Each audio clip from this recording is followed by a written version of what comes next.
Hey, what's up guys? Today I'm gonna be covering something that 99% of dog owners do without even knowing it and how it's impacting your relationship with your dog.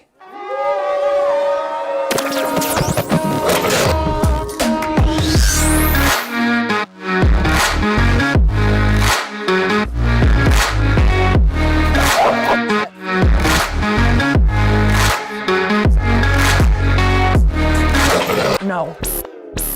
Now guys, this is huge. I've never seen anybody really talking about this and breaking it down the way that I want to here today. It really doesn't matter what's at the end of the leash. It matters how you're using it, how you're applying that leash correction to your dog. Almost every single client that I work with either online or comes into this building that is having problems with their leash is using the mechanics of the tool that they're trying to apply incorrectly.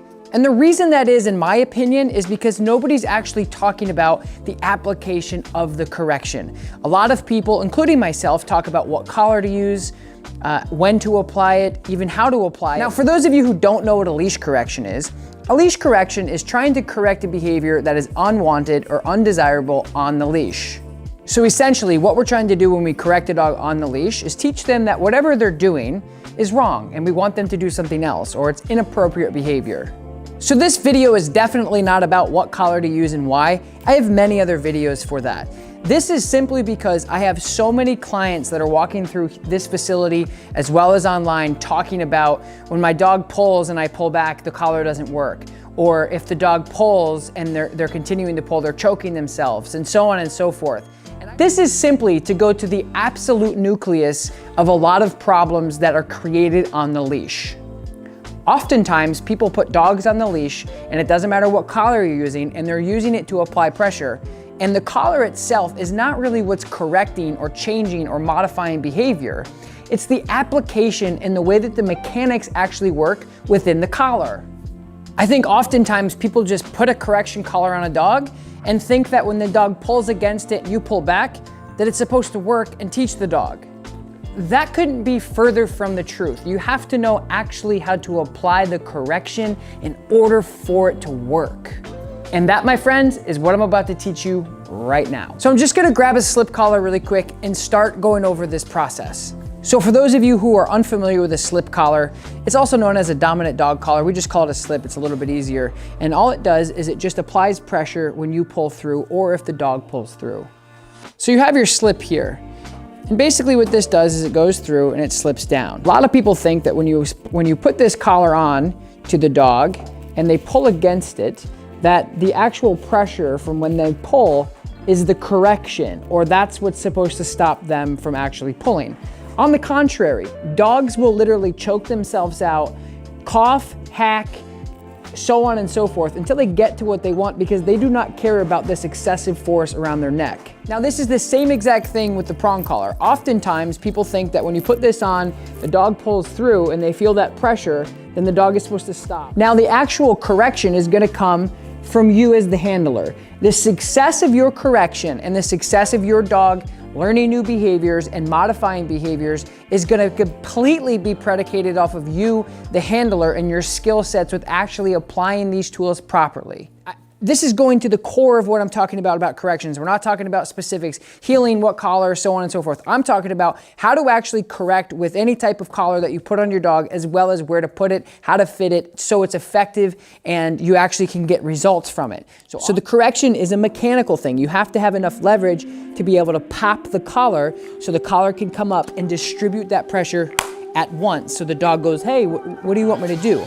And that correction on the leash is really just to get their attention. That's why the prong collar works so effectively, is because instead of having one point of pressure here like the slip collar, it has probably 20 points of pressure. So it actually harnesses and evenly distributes pressure across the dog's neck. If you don't like prongs or they're illegal for whatever reason, I completely respect and understand that. You don't have to do that. I'm just talking about the application on how to get the dog's attention. So, I hit myself. So you can effectively train your dog or modify behaviors. So again, here's the dog.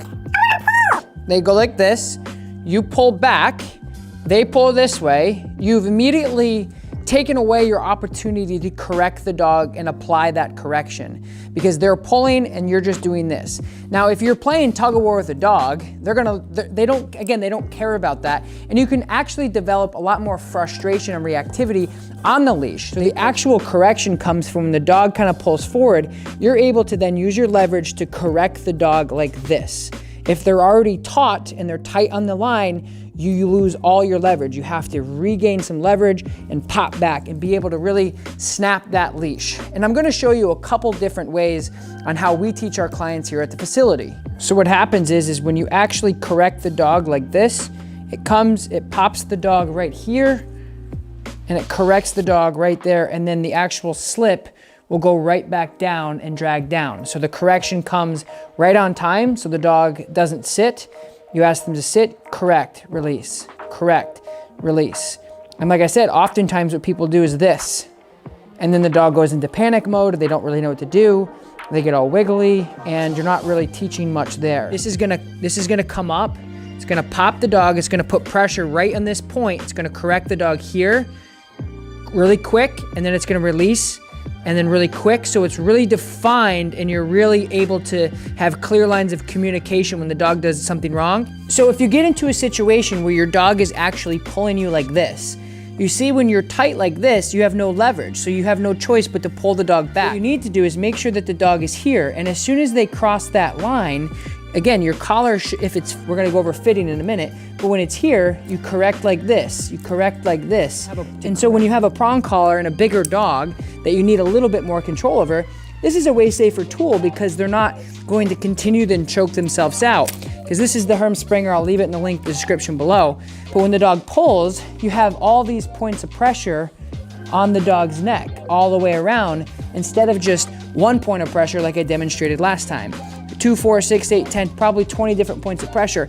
And so again, the prong collar's on, the dog pulls, you guys think that, oh, he's gonna hit the prongs, he's not gonna like it, he's gonna stop. Hell no, they're gonna keep going, because the prongs and the pressure this way doesn't affect the dog whatsoever. They do not care about that. And so the second most important thing, besides the mechanics and how you use it, is how it's fit. This is another big thing that so many people just don't know. It's not like everyone's doing it wrong. There's just no information out there.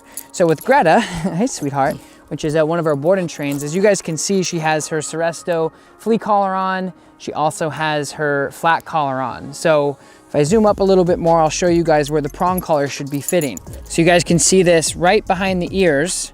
There's the flat collar, there's the Seresto collar. The prong collar should always be sitting the highest out of all of your collars that you have on. The flat collar, first of all, and making sure you can't throw your prong collar over the dog's head. If you can fit your dog's prong collar over their head without it detaching it and attaching to get around their neck, it's way too big. Hey, sweetheart. Go. So I got a piece of food, and what I'm gonna do is use it as a distraction for the healing to improve it.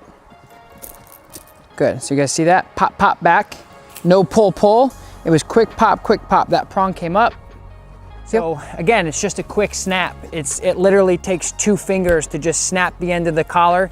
And like I showed you guys in the beginning of this video, how they come up in unity and go, hey, that's wrong, incorrect. It's a correction to teach him what I want him to do.